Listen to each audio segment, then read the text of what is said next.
Saturday morning, 2:47 a.m. A dancing across a keyboard illuminated only by the pale glow of his monitor cooling fan. His parents think he's asleep. They have no idea their son is about to pull. The house is silent except for the quiet hum of his computer's 14-year-old kid sits in his bedroom, fingers off one of the most audacious cyber heists in FBI history.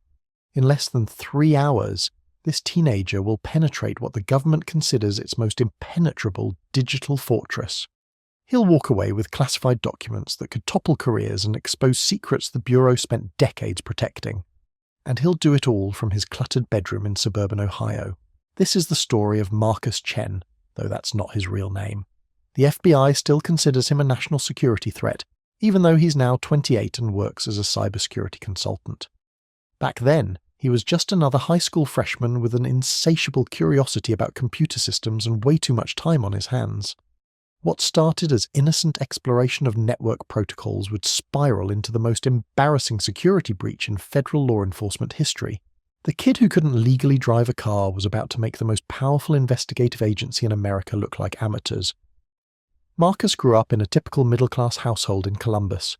His father worked as an accountant, his mother taught elementary school. They bought him his first computer when he turned 12, hoping it would help with homework and maybe teach him some valuable skills.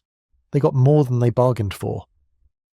Within weeks, Marcus had dismantled the machine completely, rebuilt it with better components, and started teaching himself programming languages most college students never encounter.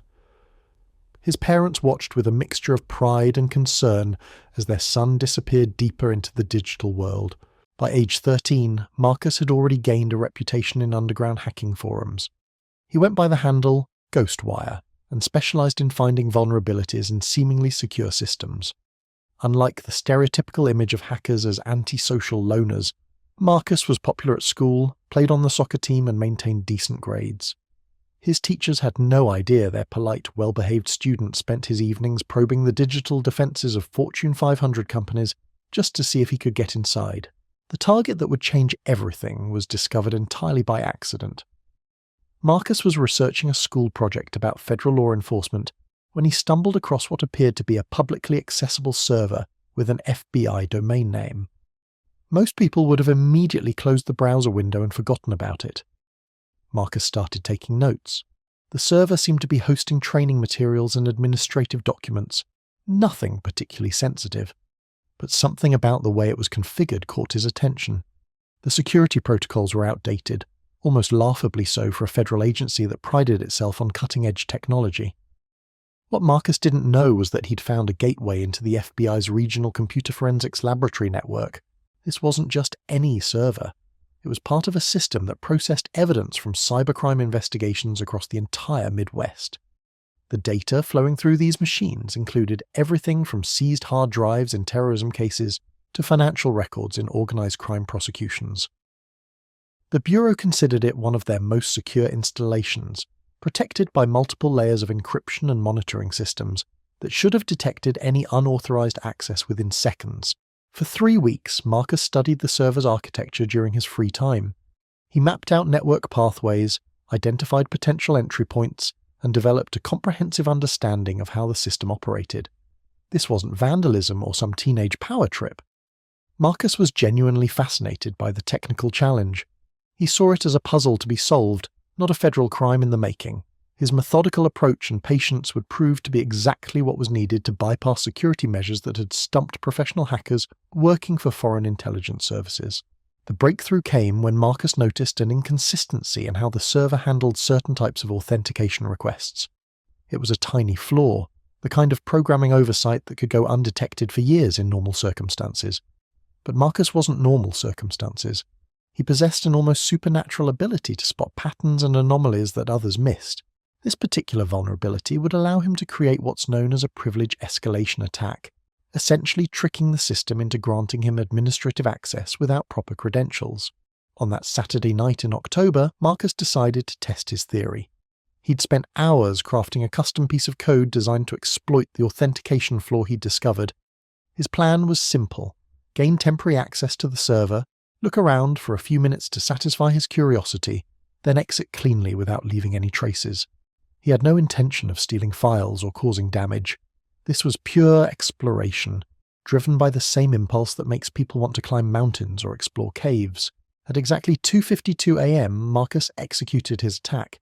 His custom code worked flawlessly, sliding past the FBI's security systems like they weren't even there. Suddenly he found himself with complete administrative control over a server containing some of the most sensitive law enforcement data in the country.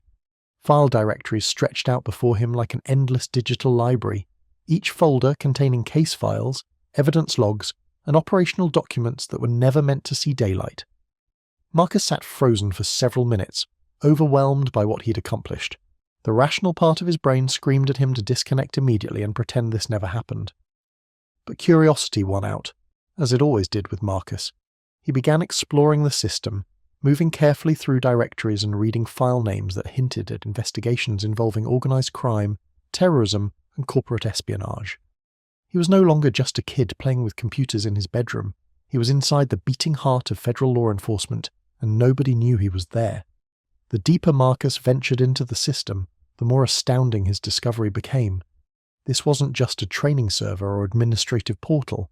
He'd stumbled into what amounted to a digital evidence warehouse containing active case files from dozens of ongoing federal investigations, financial records from money laundering operations stretched across multiple states, rips from organized wiretap trans-CD crime surveillance, digital forensics reports from seized computers belonging to suspected terrorists. Marcus realized he was looking at the kind of information that could destroy lives, topple criminal enterprises, or compromise national security operations. His hands trembled slightly as he navigated through folder after folder of classified material. Each directory revealed new layers of the FBI's investigative apparatus. There were files detailing undercover operations, informant networks, and surveillance techniques that Marcus had only read about in spy novels. The scope was staggering. This, of what he'd accessed single server, appeared to be a central hub for coordinating cybercrime investigations across the entire region, containing backup copies of evidence from hundreds of cases dating back several years. Marcus found himself torn between fascination and growing terror at the implications of his actions. The technical achievement was undeniable. He'd single-handedly penetrated what was supposed to be an impregnable digital fortress, using nothing but his laptop and homegrown code. But the legal ramifications were becoming clearer with each passing minute. This wasn't some harmless prank or academic exercise. He was committing what would likely be classified as multiple felonies, possibly even acts of domestic terrorism, depending on how prosecutors chose to frame the case.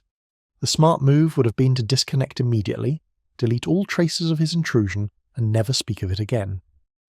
Instead, Marcus made a decision that would haunt him for years to come. He began downloading files, not randomly or maliciously, but with the methodical approach that characterized everything he did. He targeted documents that seemed particularly significant or interesting, creating a personal archive of some of the FBI's most sensitive investigative materials. His selection process revealed both his intelligence and his naivety. Marcus gravitated toward files that satisfied his curiosity about how federal investigations actually worked, completely oblivious to the strategic value of the information he was stealing. He downloaded case files about cybercriminal networks operating out of Eastern Europe, not because he planned to sell the intelligence to foreign agents, but because he wanted to understand the techniques these hack-seized computers, fast-copied forensics reports from COS were using, highlighted by the methods D traced digital footprints, for investigators used to recover deleted data and quickly pillage the FBI's digital vault. His nearly 2 hours Marcus Metho activities should have triggered multiple alarm systems and brought federal agents crashing through his bedroom door within minutes. But the Bureau's vaunted security infrastructure had a fatal flaw that Marcus exploited without even realizing it. The monitoring systems were designed to detect external attacks and obvious intrusion attempts. They weren't configured to recognize someone who'd gained legitimate administrative credentials, even if those credentials had been obtained through illegitimate means. From the system's perspective, Marcus appeared to be an authorized user accessing files he had every right to view. His careful, methodical approach mimicked the behavior patterns of genuine FBI personnel conducting routine database queries. The algorithms designed to spot suspicious activity saw nothing unusual about his session. He was invisible, a ghost moving through the Bureau's most secure networks without triggering so much as a warning light on any monitoring console. By the time Marcus finally disconnected at 5:18 a.m., he'd copied over 3 gigabytes of classified material onto his personal hard drive.